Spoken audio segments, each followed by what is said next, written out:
Évidemment, on ne va pas négocier sur la place publique. Ça se passe à la table de négociation. Negotiating happens at the bargaining table. We are continuing to make constructive offers, and we hope that we will see progress, but it's going to take the time it needs. What about telework? How can this be addressed? As I said, we're not going to be negotiating in the public space. This is part of the discussions that are being had. Collective agreements are negotiated at the table, and that's where we're doing that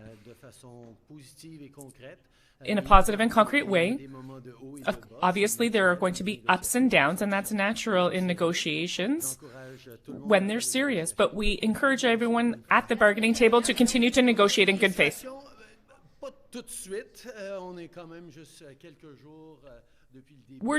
It's just been a few days since the start of this strike action, but as Canadians continue to have difficulties accessing services or are concerned about their taxes, frustrations will rise. For the time being, the principles of respect, the right to strike, to negotiate collective agreements in good faith, we are doing the work we need to do. It seems like you changed your idea. You mentioned before in Parliament the limits of patience. No, not at all. I said I don't have infinite patience, but we are making constructive progress. Some moments are more constructive than others.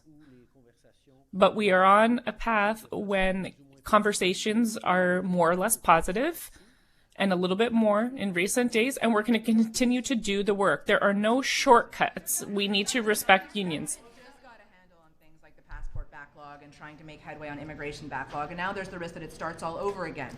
What is your response to that? Is it frustrating for you that you're back to ground zero here? Well, I think, first of all, understanding the importance of defending the rights to collective bargaining, the rights people have to a job action. This is something that's really important for our government. So yes, it's frustrating to know that Canadians may, as the days come, have more difficulty accessing services, but that's a motivator for everyone to try and resolve this. The union is certainly very aware of Canadians' impatience, and they have to calibrate that carefully. As a government, we are there to respect collective bargaining. We're there to make progress at the table, and right now, progress is being made. There's an ebb and flow in these negotiations always, but we're going to continue to stay positive and constructive. Dans la loi sur les langues officielles, vous offrez une protection supplémentaire à Radio-Canada, CBC. What about additional protections for CBC and Radio-Canada? Why are you worried about that additional protection of CBC, Radio-Canada?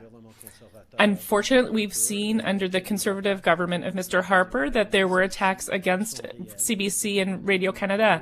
They were real, and they made a lot of real cuts.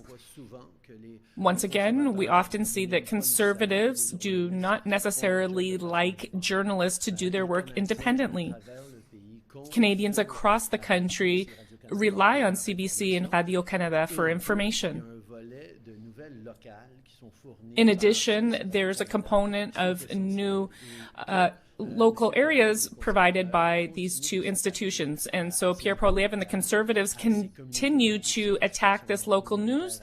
And this is affecting the minority situation across the Canada, communities that depend on CBC and especially Radio-Canada. And once again, this demonstrates that Conservatives are not serious about protecting both official languages. All right, the Prime Minister asked about the PSAC negotiations, describing them as positive, saying that the government fully respects unions and their rights to collective bargaining.